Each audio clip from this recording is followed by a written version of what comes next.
Donc je m'appuie sur le traité du 10 février 1947, qui est enregistré, publié... Attendez, vous êtes avocat, vous défendez les intérêts de cette maison? Oui, oui, très bien. Absolument pas. Ah non? Non. Bah oui. Non, Moi,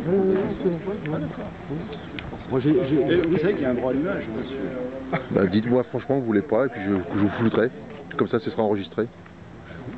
Bah, je vous flouterai. Oui. Et je ne mettrai pas votre nom. Oui, tout à fait. Mais ce sera fait. Ne vous inquiétez pas. On peut voir votre carte professionnelle. Ah, vous voulez savoir qui je suis? Il n'y a pas de problème. Il n'y a pas de problème. Mais je vous la donne pas. Ah non, mais il n'y a pas de souci. Non, on ne prend pas les faux papiers, nous, monsieur. Comment? On ne prenons pas les faux papiers. Eh oui, vous êtes sûr que ça va aller? Vous tremblez, monsieur. Pourquoi vous tremblez? Non, ça ne veut rien dire pour nous. Vous êtes des gens, on vous respecte en tant que personne. Non, mais attendez. En tant que personne, on vous respecte. Mais vos fonctions n'ont rien à faire. Oh là là. Vieille famille savoyarde, Oh là là.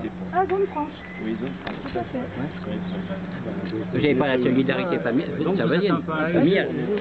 Pour revenir en dehors de cette question juridique, il y a une chose qui nous étonne, c'est que dans le cadre du dossier, vous aviez fait un recours, enfin la société a fait un recours, notamment auprès du président de la République. On a écrit Recours partout. gratuit. Mais ça veut dire que vous Ah non, reconnaissez pas un une certaine recours gratuit. Pas un recours gratuit. Non, pas du tout. Ah, peut-être plus rapidement alors. Oui, parce que j'ai pas demandé de recours gratuit. C'était quoi alors? C'était juste la En forme. fait, j'ai informé parce que moi j'ai écrit à la Commission européenne. J'ai la directive machine où il est stipulé dessus que les sports loisirs ne sont pas assujettis à la directive 98/37. Que les quads concernés sont les quads utilitaires, une machine servant à faire un travail avec. Ah, mais j'ai changé des points. Non, mais c'est pas incompatible. Mais et l'avocat, on a dit, on nous a bien dit que les quads étaient il a appris pour se sortir du mauvais pas où il était. Oui, tout à fait. également on fait Oui, à la satisfaction de tous. C'est pour ça. Moi, en fait, ce que j'ai voulu, c'est dire, voilà, on vous est conduit. Qui reconnaissent pas l'État. Voilà. Après, moi, j'ai... Du dossier. Et nous exécutons une décision de justice de l'État français que vous ne reconnaissez pas. On n'est pas sur le même, ça c'est sûr. On n'est pas sur la même longueur d'onde. Une décision de l'État justice. En quoi c'est incompatible? Pour moi, ça ne me paraît pas cohérent. Ça ne me paraît pas cohérent. Ah oui. Moi, j'écris pas avec quelqu'un que je reconnais pas. Il n'y a aucun intérêt. Je vous donne un exemple concret. Oui. Un monsieur se présente devant le tribunal français, il est convoqué en vertu de décision enfin de texte français. Une citation française. Il dit bien. Oui. Il dit je veux un avocat.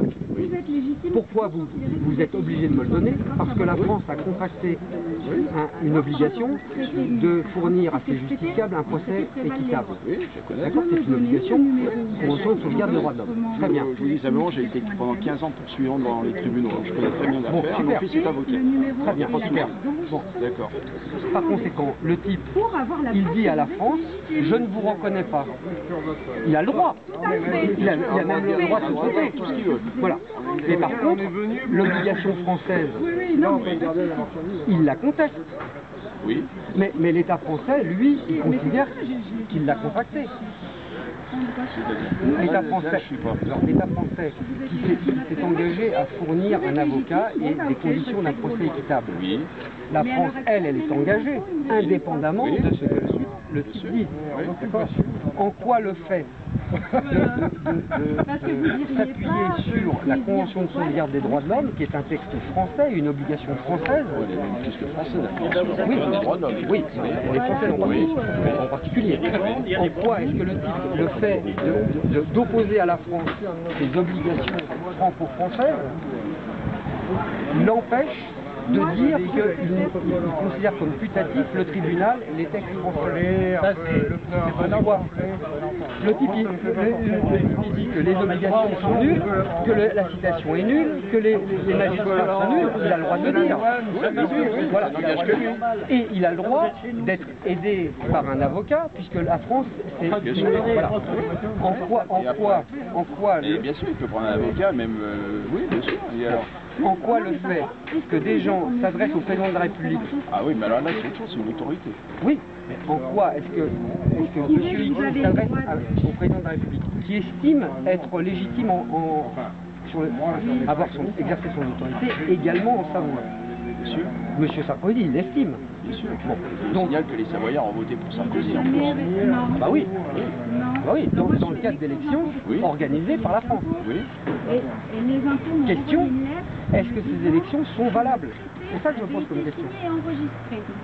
Est-ce que ces élections sont valables? Moi, je vous répondrai oui, parce que le Conseil constitutionnel n'a pas dit le contraire. Il ne les a pas invalidés. Il y a un processus, vous le connaissez comme moi, le processus d'invalidation d'une élection. Oui. S'il n'a pas été mis en œuvre le moment venu, l'élection, elle est valable. On est bien d'accord. Et au-dessus du Conseil constitutionnel, il y a la Cour internationale de justice, la Cour européenne des droits de l'homme, qui sont des juridictions supranationales. Ça, vérifier. Ah oui. Je ne vous répondrai pas oui ou non, parce que je ne réponds pas quand je ne sais pas. Voilà. En tout cas, en aucune façon, juridiquement, vous ne pouvez reprocher à quelqu'un d'utiliser les voies de recours français pour en déduire qu'en ayant recours à ça, ils renoncent à leurs droits. Je dis non, moi je ne demande pas aux gens de renoncer à leurs droits. On a des droits, on les utilise, etc. Ce que je dis, c'est qu'à partir du moment où on saisit la plus haute autorité de l'État, il me paraît malvenu, en tout cas moi je ne le ferai pas, derrière d'aller critiquer cet État. Vous dites, ah bah oui, je suis le chef de l'État, vous me dites votre État c'est de la merde, etc. Bon, bah si vous avez quelque chose, vous allez demander à quelqu'un d'autre. J'irai pas, si vous me dites, je vais demander à quelqu'un d'autre. On n'est pas d'accord. En tout cas, moi je considère que le fait d'utiliser les recours français n'est absolument pas une renonciation au droit de la savoir. Absolument pas. Je ne dis pas à côté. Je ne demande pas à renoncer, non, mais tout à fait. Alors donc là, Intéressez-vous à l'histoire de la savoir, vous verrez qu'on a pas tort. Oui, alors. Le traité de Paris du 10 février 47, qui est en ligne sur Légifrance, d'accord, ce traité, il est valable. Ce traité, en vertu de l'article 55, il a une autorité supérieure à la réglementation, donc y compris le code des douanes, le code général des impôts, le code pénal, le code de procédure pénale, j'en passe et des meilleurs, qui sont de simples lois, eux-mêmes soumis à la Constitution. Et la Constitution, c'est comme ça, l'article 55 dit que les traités en vigueur ont une autorité supérieure aux réglementations européennes. Voilà. Alors je dis, le traité du 10 février 47, il est en vigueur, puisque nous ne sommes pas en guerre contre l'Italie.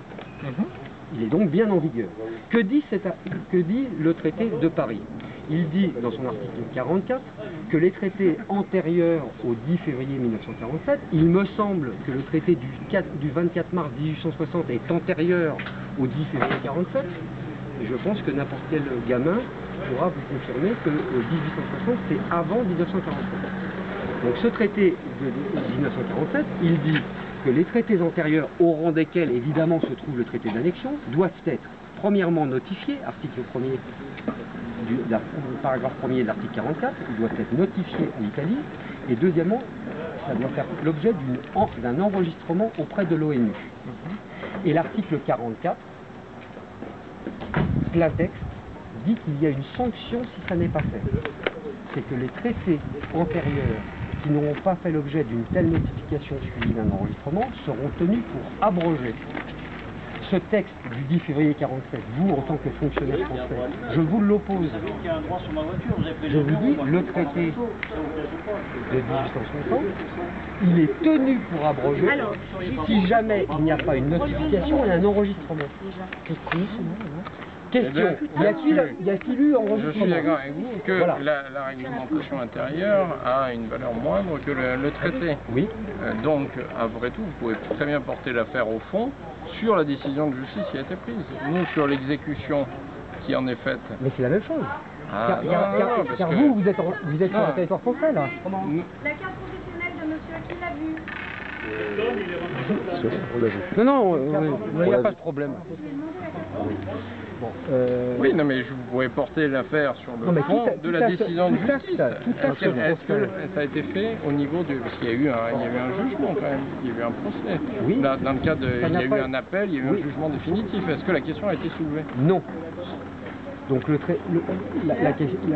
décision a une autorité définitive de la chose jugée. Vous agissez sur la base de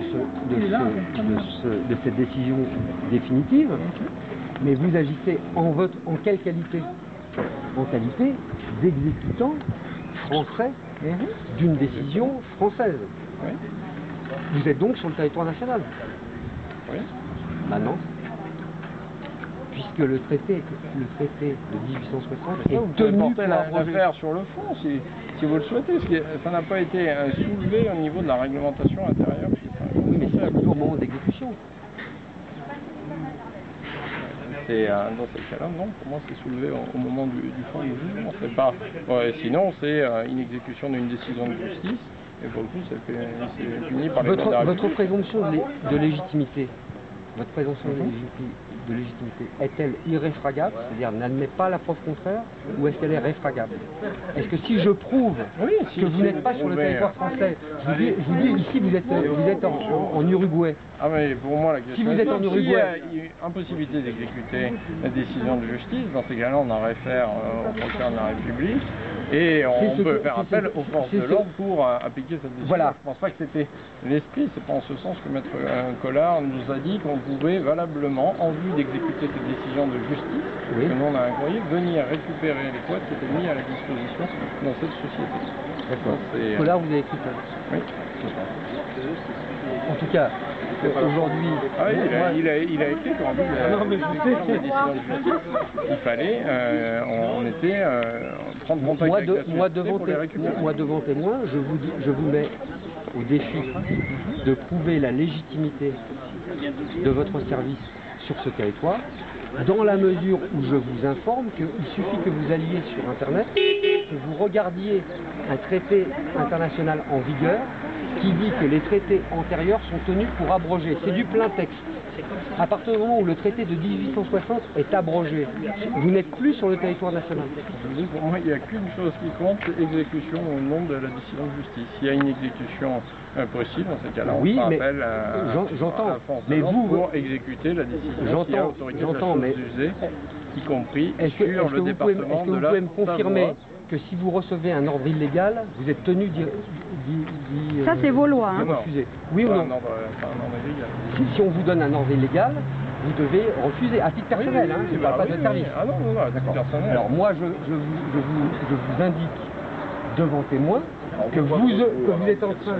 Pardon? Pourquoi de recours, quelles sont-elles? Alors, contre une décision de justice, vous considérez... donc vous n'êtes pas allé en cassation, évidemment, parce que même un arrêt... Une petite question. Vous avez dit, me semble-t-il, que vous étiez défendu par le cabinet Collard.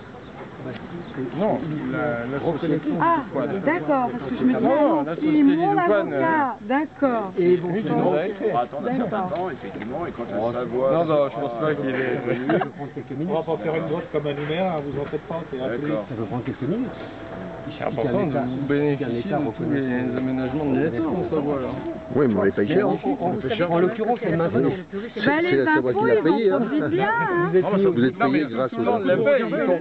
Oui, mais la contribution... Je dis que ça vaut le coup de regarder pour intéresser les vous mettez 5 minutes sur Internet. Non, mais j'ai déjà vu l'action. Mais parce qu'il était connu même pour avoir été défenseur des douanes. Quand la France donne ça à la Savoie, c'est qu'elle a pris 10 fois plus à la Savoie. Et derrière, on a même y compris avocat. Vous voyez, donc ce que la France donne à la Savoie, c'est une petite partie de ce qu'elle prend en fait à la Savoie. Et apparemment, en plus, il paraît que les zones franches, que j'ai demandé à un douanier, que les zones franches existent toujours. Parce que aussi, ça c'est la deuxième incohérence. Tout à fait. Donc il y a bien des accords. On peut pas d'un côté mettre Collard, on ne peut pas d'un côté défendre les gens et nous reprocher de ne pas aller assez vite dans l'exécution, et de l'autre côté, vous nous empêchez d'exécuter. Parce qu'à ce moment-là, il faudrait appeler Maître Collard pour venir lui. Mais moi, je vous empêche pas d'exécuter. Je vous informe devant témoin. Non, vous n'a jamais empêché d'exécuter. Je vous informe devant témoin que vous n'êtes plus sur le territoire national. Non, mais ça, oui, pourquoi? Parce que le traité qui fait de la Savoie le territoire national n'a pas été notifié et enregistré, que par conséquent, par l'application plein texte. Ce que vous me dites, je l'ai lu dans le journal, vous l'avez déjà expliqué il n'y a pas longtemps, je le sais. Mais ça vous a interpellé ou pas? Je m'y suis déjà intéressé, je m'étais intéressé aux propos de M. Abeille en son temps, etc. Rien à voir. Bon, ben c'est tout. Non, mais pour vous dire, je ne suis pas né de la dernière pluie, je connais, même si je ne les ai pas pris par cœur, une partie de votre argumentation. Très bien. Mais bon, Est-ce que vous pouvez y répondre? On n'est pas dans cette... Mais non, on n'a pas à y répondre. Ah non, vous n'avez pas à y répondre. Parce que nous ne sommes pas des politiques déjà. Mais non, mais nous sommes au service de l'État français. Vous devez français. refuser d'obéir à un ordre illégal. Comment est-ce que quelqu'un refuse d'obéir à un ordre illégal? D'abord, il faut qu'on lui notifie que l'ordre qu'il a reçu est illégal. C'est ce que je suis en train de vous faire publiquement. Je vous signale que l'État français me paye cher déjà pour exercer ma mission. Oui. Donc j'exerce ma mission et je ne me pose pas plus de questions. Pour l'instant, on n'est pas en temps de guerre. Et donc, j'entends. On est bien d'accord. Mais est-ce que vous recevez